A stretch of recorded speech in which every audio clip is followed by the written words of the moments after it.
Thank you so much for speaking with me today. I'm wondering if you can first, for our listeners, just define what the tragedy is and why you define heterosexuality in that way. Sure. So I used the word tragedy because for me, tragedy evokes a crisis that you can see coming, and yet you Mm. can't do much about it. There's a kind of inevitability of the crisis.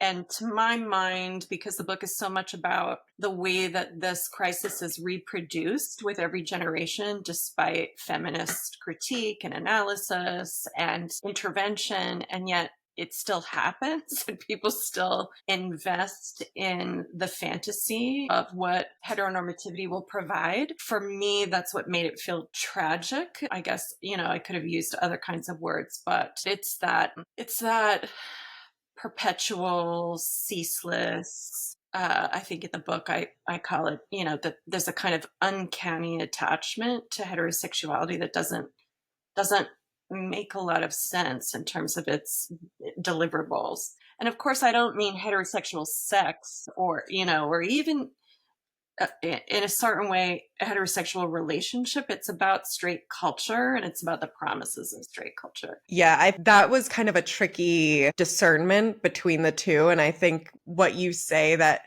gives it a lot of understanding is this idea of like, you can say, I'm anti-racist or I'm not racist, but that doesn't deny racism, or the existence of racist culture. So I think that that's a really important thing for listeners entering this conversation to hold on to is like, we are critiquing a culture. And when you feel that that criticism is reflected on you, really what that is an opportunity for self-reflection and more questions about why you feel defensive in this or where you feel that criticism is actually landing for you to then feel like you identify with it even. So I really like that it takes on straight culture. So when I was reading this book, I was like having so many aha moments and just like, yes, like I think I said yes out loud 20 plus times. And particularly with that first chapter, really demonstrating the history of heterosexuality. And so I was wondering if for our listeners, you can kind of give us an overview because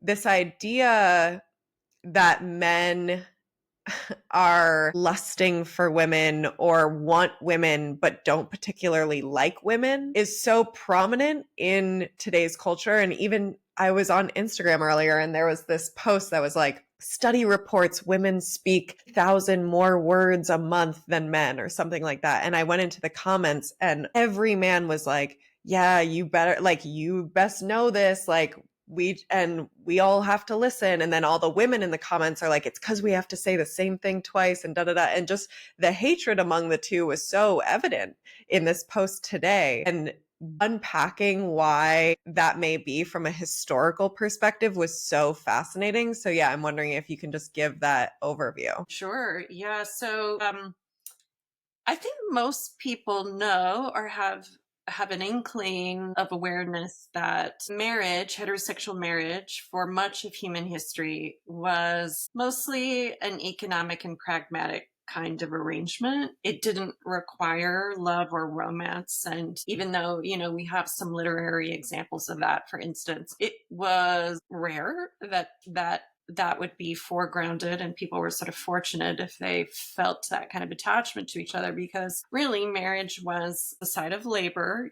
and reproduction, and a place where men passed on their property and possessions to their male heirs. And so women were kind of the reproductive laborers of that situation under patriarchy. And so there was no expectation that men loved or respected women, and mostly what was required of women historically has been obedience, because the structure of human relationship has been patriarchal. So I argue in the book that it's in the same way that we wouldn't expect to eliminate racism in the United States after 4 centuries of white supremacy. it doesn't actually make a lot of sense that we would, as humans, be able to snap our fingers and eliminate misogyny and patriarchy. In a process of healing, I hope. I mean, I think we're hopefully evolving, but we can 100% see the legacy of that long history.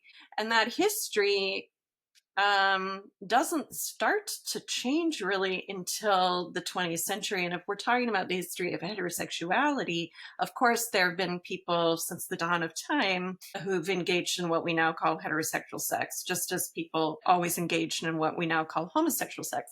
But those two categories weren't even invented until, or named anyway, until the 19th century, when they become a type of person. And then in the 20th century, we get this new ideal and aspiration, which is companionate marriage. There's a hope, anyway, among social reformers, and a lot of whom were eugenicists, that husbands and wives could come to like each other, love each other, and like each other, and support one another, and have some degree of mutual regard for one another.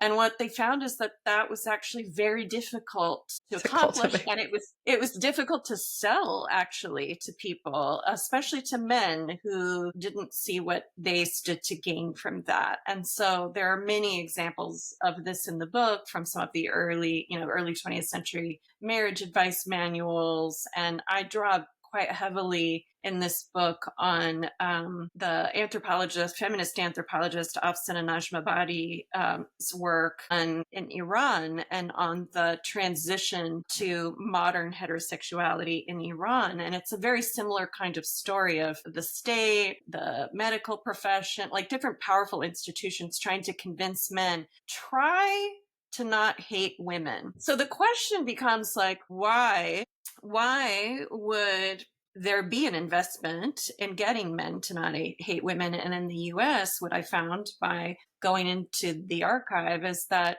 it was really about trying to get white men to treat white women better, their white wives better, so as to preserve the white race and the resilience of the white heterosexual nuclear family. And so, that I wasn't expecting to find, that so many of these books were written by eugenicists who had an investment in whiteness as their primary aim. Yeah, God, it's so fascinating and so obvious. Like when you start unpacking it, it's like, yeah, this all makes sense. And I'm curious, so through the history, then, if we look at like women being sold to men or arranged marriages, heterosexuality in large part for women has been forced upon them in these ways, and for men as, means of preserving lineages. And so you make an argument, and I'm curious because it's not fully like the thesis, but you speak about sexuality as a choice. And I'm wondering if you can speak a bit more to that, because I thought that was fascinating as well. It comes up in different moments in the book and different parts of the story that I'm trying to tell. But I guess for me, where it's most important is at the end of the book, when we're thinking about why women stay, and maybe also why men stay. Increasingly, men are reporting high levels of dissatisfaction with heterosexuality as well. So, because one, the story that we tell, and these are like kind of core pieces of straight culture, is that men and women don't really like each other, but opposites attract. There's a kind of romance in that tension, that women want to rescue bad men, that men, don't want to hear women speak, for instance, as you mentioned, but want to take care of women and protect women. There's the sense that men and women need each other more than they really want each other. It's in enduring the suffering of heterosexuality that become like a normal man or woman. And I talk quite a bit about how the culture of women's friendship, for straight women anyway, and bonding is about bonding over the misery of their relationships. And in a certain way, you become kind of legible as a woman, and you get to participate in women's culture through this suffering. And so it gets actually romanticized over and over and over again that, this is just how we do it. And it's painful, but ultimately it's worth it. And in that there's something beautiful or poetic about the misery. And so what I ask at the end of the book, I have some suggestions for men and some suggestions for women. And what I ask of straight women is to spend more time than I think most straight women do, really thinking about what they get out of heterosexuality. And I think it's an important kind of exercise in agency, basically, because if it's that miserable and women stay, I think it's really important to own what it is that makes it worth it. If it's, the sex with men, if it's men's bodies, if it's,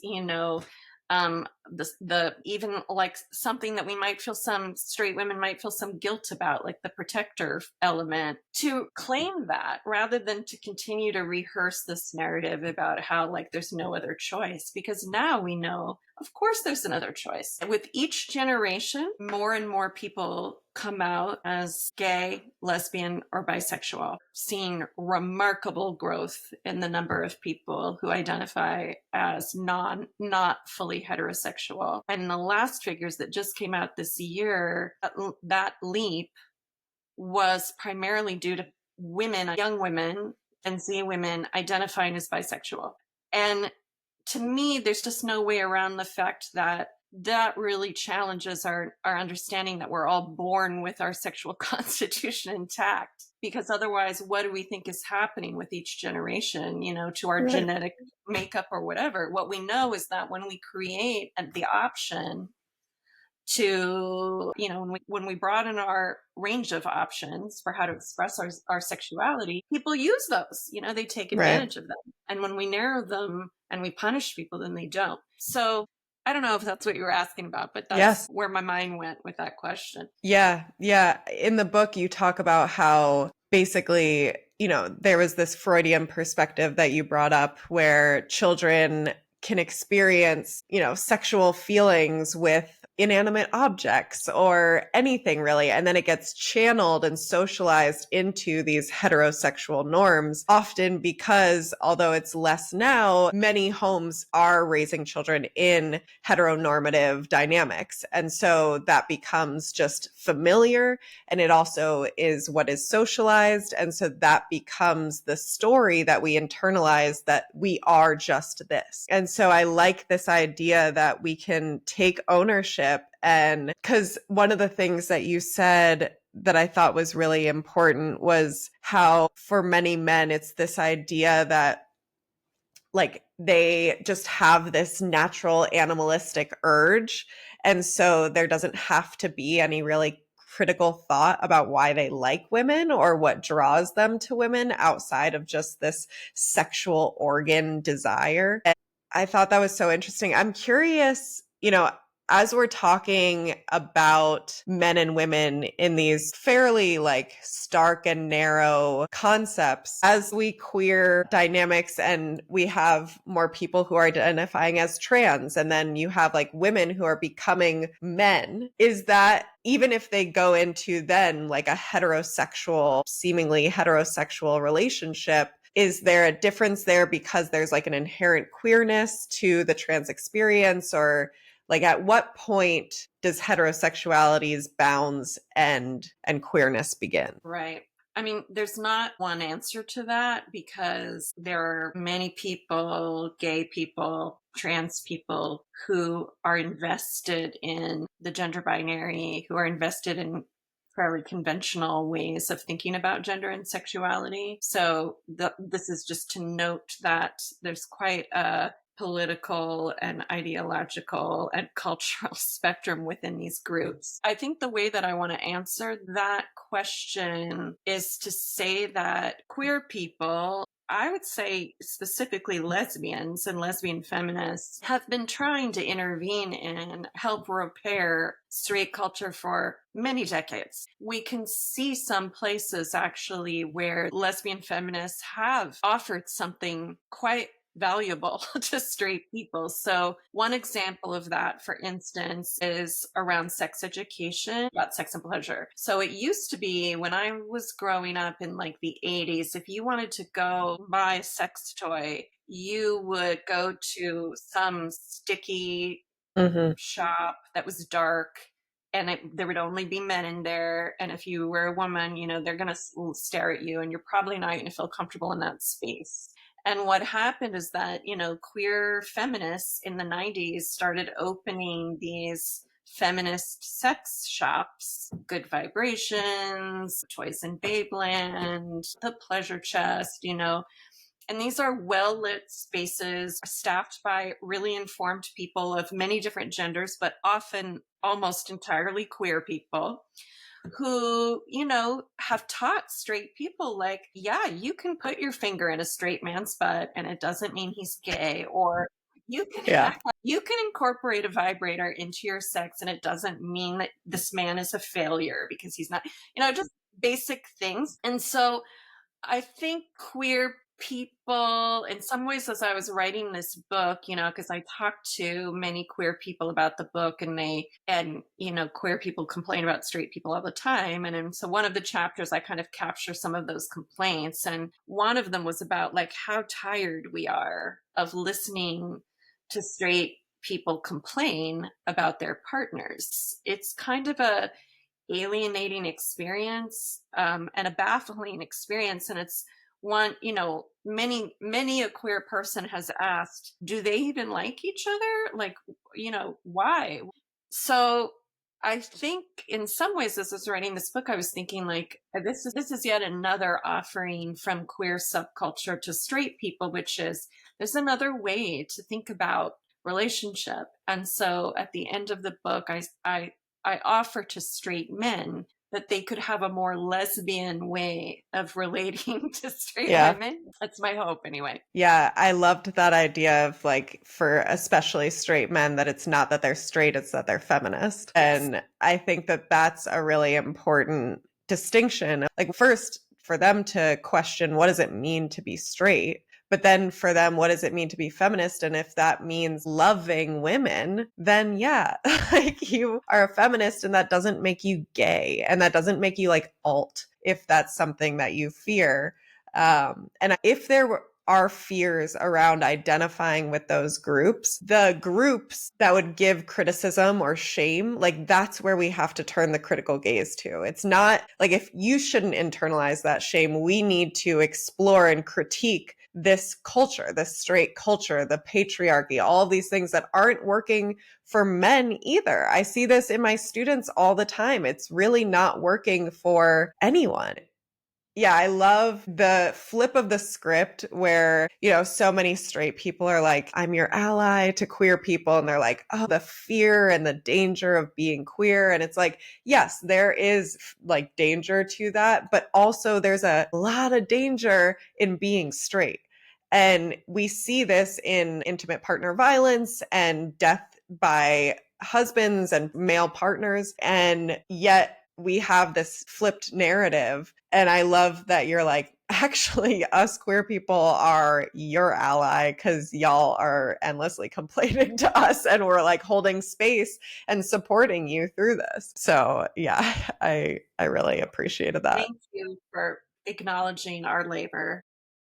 Yeah. And I mean, I think you're getting to a couple of the concepts that I hope are useful in this book. I mean, one is the misogyny contradiction, which I kind of place at the heart of my argument or my analysis in the book, which is that, boys and men are raised in a culture, straight boys and men are raised to understand themselves as attracted to women, to girls and women, even as they are also encouraged to hate girls and women. And that is a deeply contradictory state for boys and men, and it produces all sorts of problems. So then, I ask, is it possible that we could reconceptualize heterosexual masculinity so that straight men understand themselves as liking women so much, being so into women that they actually like women. And I don't mean to like weaponize homophobia here, but I do kind of play around in the end of the book by saying,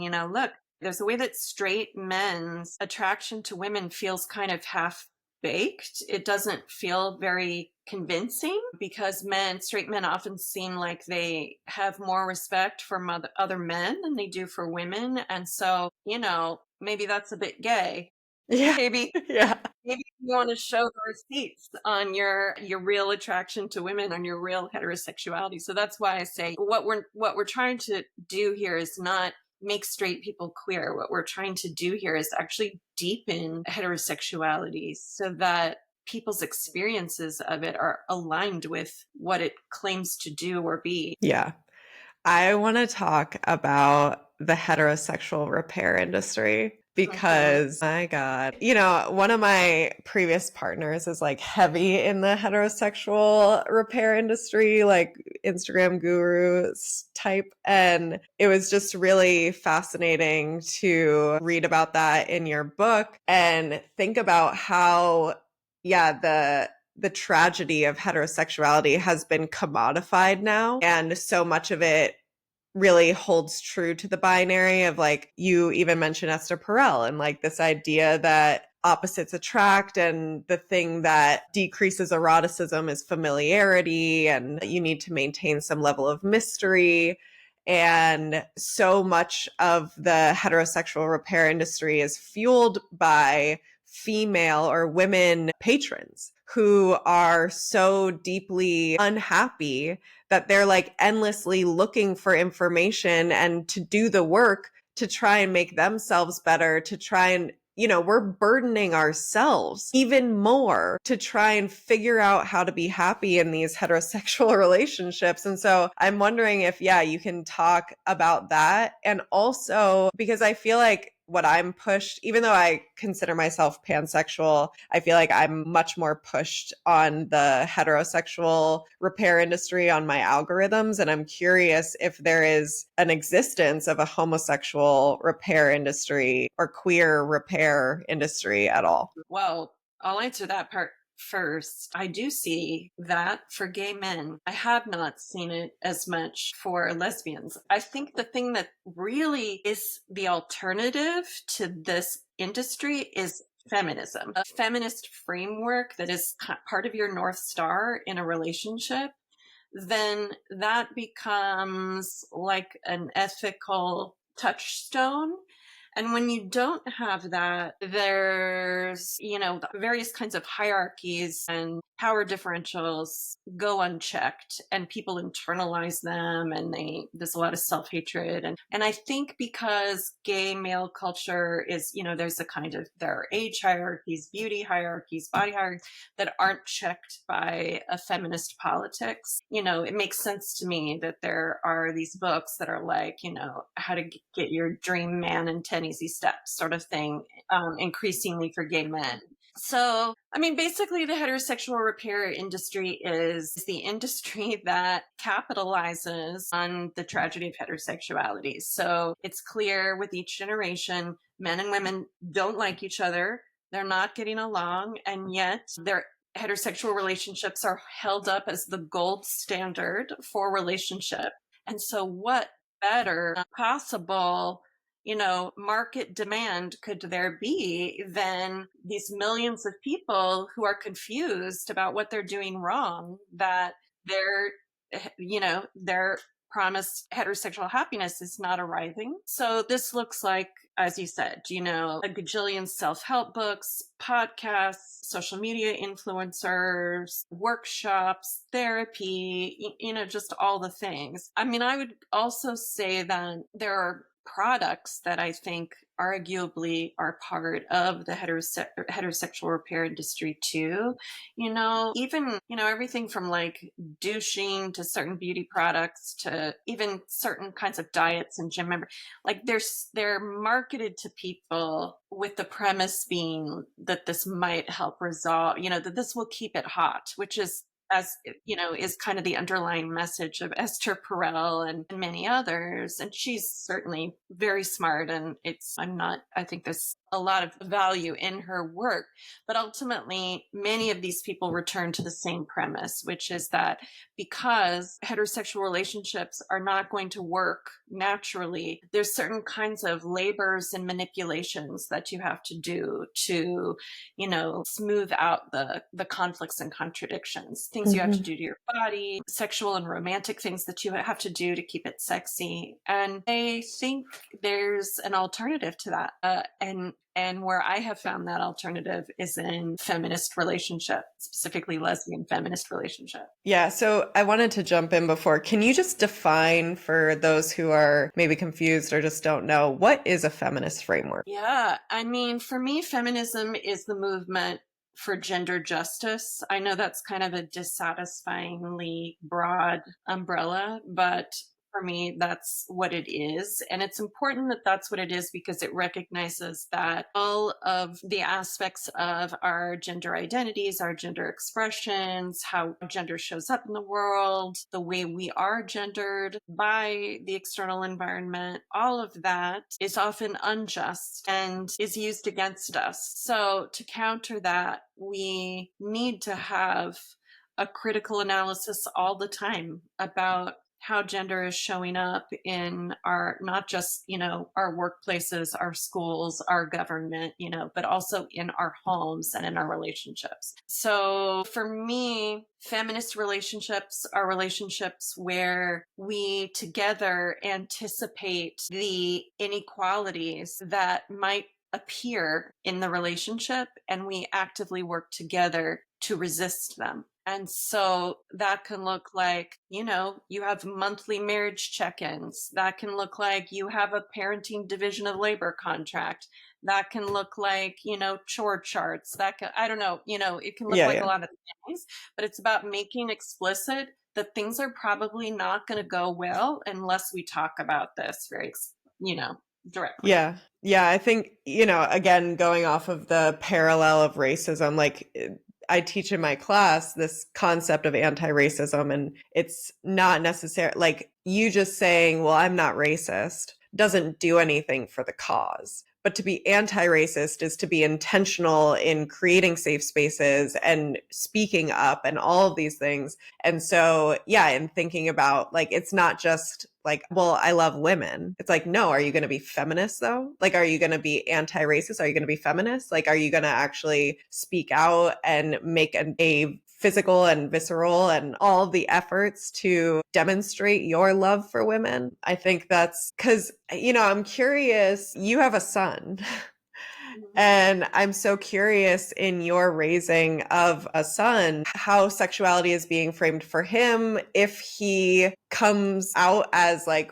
desiring and being attracted to women, how to navigate that. And I'm like, what I talk about with my friends a lot is we're like, these men that are perpetuating the gender binary and all this are sons of mothers. Like, at what point does that disconnect happen? At what point how are these women not teaching their sons about, like, where is the disconnect there? And how can we influence new generations to, if they are identifying as heterosexual, if they do an internalized critique of like, okay, what do I want and what am I attracted to and what feels, it's really hard to parse natural versus socialized. And so I think that's an interesting self-exploration. But if it comes out that just like I am attracted to the opposite sex, then how do we make sure that it's done in this feminist way? Right. Oh, I have so many thoughts about that. Well, first I'll say that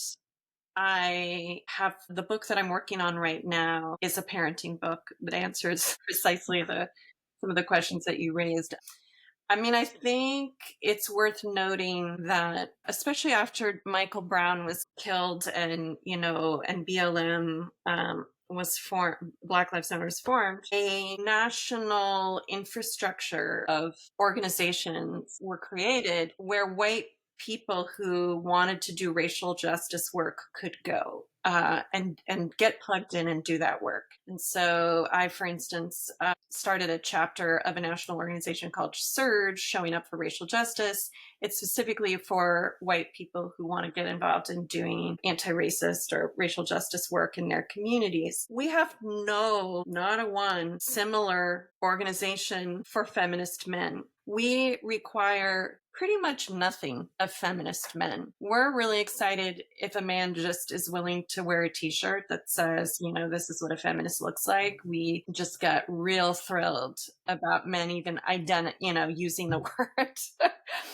So one place that we need to start is by saying, the racial justice movement is a really good model for what this could look like. So men, it's time to build that infrastructure so that when, as we move, we're living, in a authoritarian regime now, and as we move closer and closer to Handmaid's Tale, men are actually organized to do something about it rather than just like be a good man inside their home. That's not going to help us.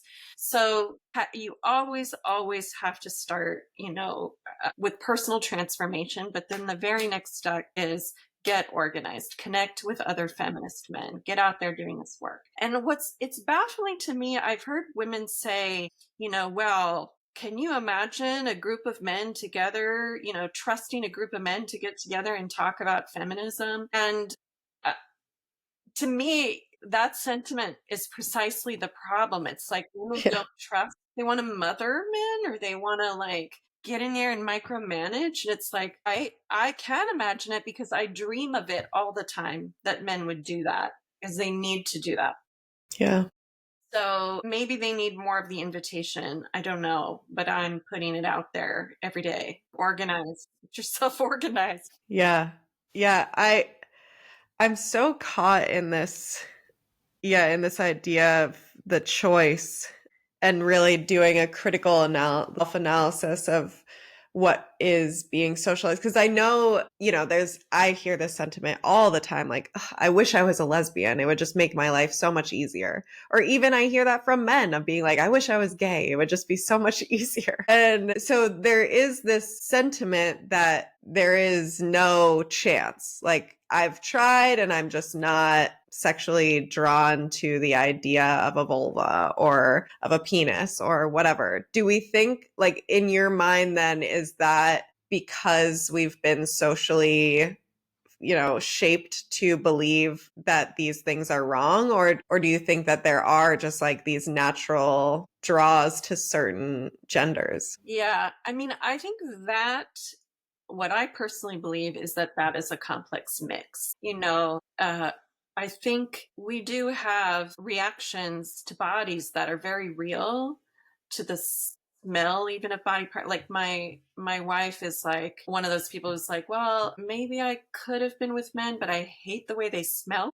Yeah. And so that's interesting to me. And, there are definitely feelings about the look and smell of vaginas. And so I think it's worth giving some credit to that. But even that doesn't mean that there's not an element of the social, because we know that people on Survivor, remember when they used to have to eat foods that they'd never eaten before? They were a delicacy of another culture, but they would make them throw up. If you haven't grown up with a food, you might throw up.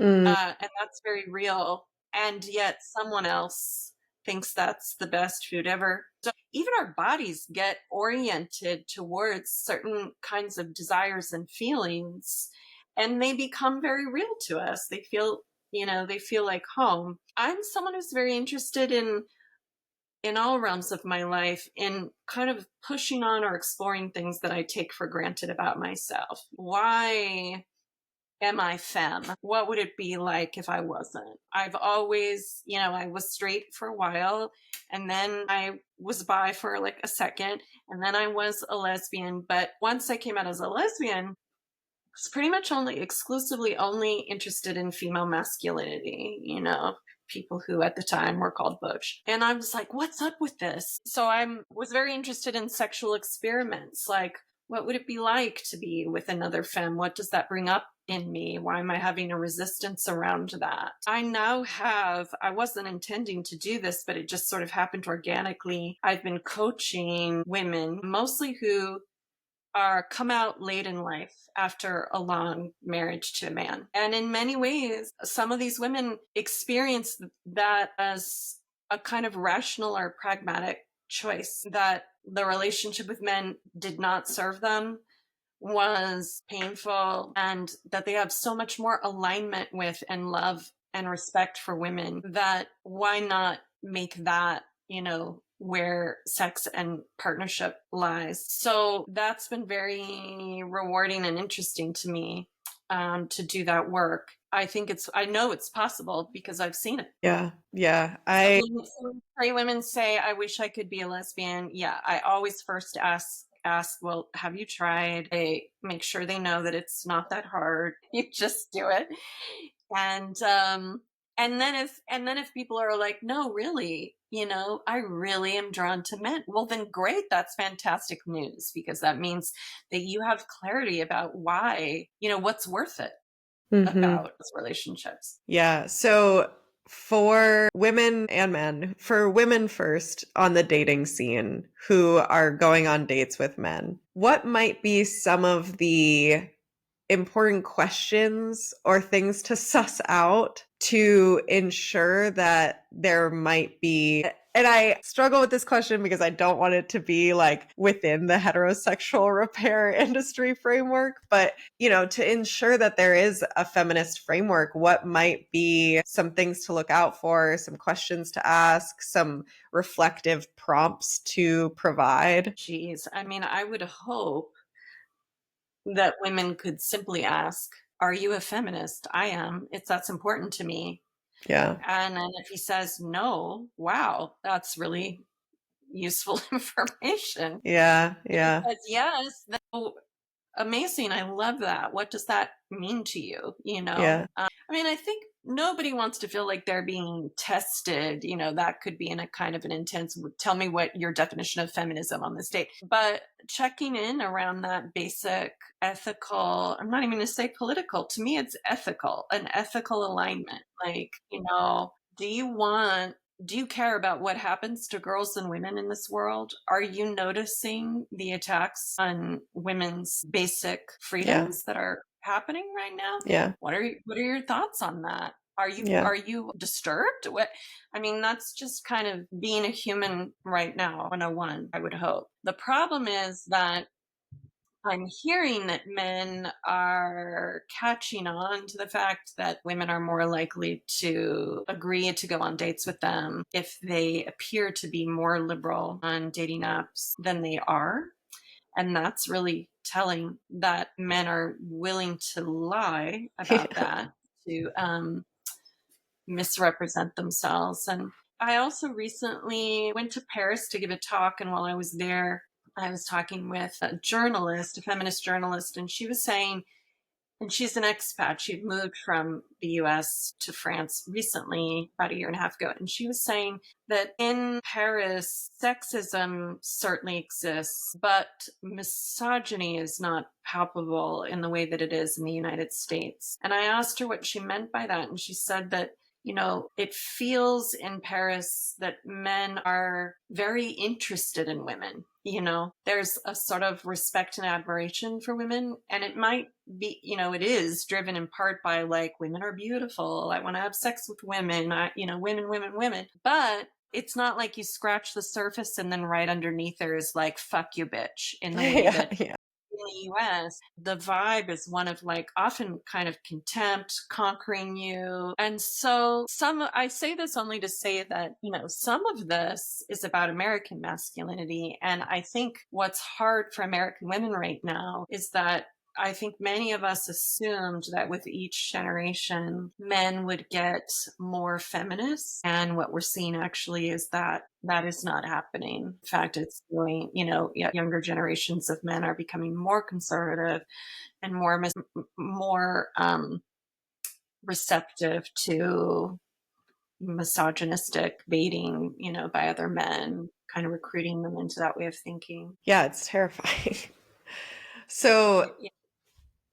and then men who are going on the dating scene, if they are like, I think I'm a feminist, but I don't really know, like, how can I become more informed other than your book, which I have literally pointed like all my male friends to? Are there other seminal pieces that you think men and boys should be reading or tuning into to learn more? I mean, a basic Google search on like feminist men, feminism for men, if that's going to make them feel better about it. Otherwise, they could just get into some real intro feminist books like Bell Hook's All About Love. Everybody loves that book. Um, I'm trying to think of what would be some other kind of feminism 101 sort of text. There's a lot of pop feminist literature now that's just like how to be a feminist that men could pick up. They don't have to, I mean, it's great if they want to buy an academic feminist book like mine, but they can really get something very, a quick read. There's so much of that out there. What they shouldn't do is expect women to do all the work for them, because that's obviously just reproducing the problem. Right. Yeah. Yeah. This is, as someone who got out of a relationship with a man 6 years or 6 months ago, and I've predominantly only had longer term relationships with men. I've had several sexual relationships with women, some of which have been a bit deeper. But going back on the dating scene, especially having read your book, is really, I mean, I'm really doing the work of asking that question of like, what would a straight relationship give me? It's so funny because I was posting on my stories about interviewing you, and I can't even tell you the number of women who responded who are in heterosexual relationships. Like, I need to read it. I can't wait to hear this episode. Like, so many people are curious about this. And I can see, like, it was making a really good case for being a lesbian. I know that's not your intention, but man, do you come out of it and you're like, I get it. And I think that's why men need to read it, because then they can understand why women might read this and feel that way, and how what they could do to counter that. And there's so many, like, I feel like out of this book, there needs to be an appendix of like self reflective prompts, and like, or like a journaling prompt for Mm, both sexes, both genders, of, what exploring, like, your how you were raised and how that plays into your belief systems about gender roles. What was the role of your mother in the home? What was the role of your father? Or if you had same sex parents, what were their roles? What were you taught? Because one of the things that I found so interesting, I've been doing so much reflecting on relationship, and even just within like the heteronormative nuclear family, if that makes sense for me too, and thinking about why we even lead towards partnership and if that's a social construct within the patriarchal framework. And what that looks like, not even thinking about like polyamory or something that's already labeled and has its set of rules, but just thinking like, if we prioritize community over partnership or things like that. I was thinking about how I was raised, and so often the narrative that I internalized, particularly from my grandfather and from my father, was like, you should be with someone who has their shit together and is financially stable and successful in their career and all of these things. Even though I would say both of them are like feminist in their own ways, they still were kind of funneling this heteronormative narrative that recreates the gender binary. And I realized through that, when I thought about my relationships, no one taught me the importance of feeling comfort and ease with a partner. mm, Like, rather than being like, you should be with someone who you feel comfortable with, who brings you a sense of ease. And right. because of that, I was looking at and seeking those external kind of surface level factors and really putting my ease to the side. There was so much discomfort I felt in so many of those relationships. And just thinking about what we've been taught over time to look for or to value, and kind of breaking those molds for ourselves as women too. Um, I think a lot of the work, not to overburden women, but the work for women too is to undo, or not undo, but look critically at their own internalized misogyny and internalized homophobia and all of those things as well. Right. I mean, I love these insights. And what I feel like you're getting at is that there are many, many options that are not about, I guess it's time to become a lesbian. Yeah.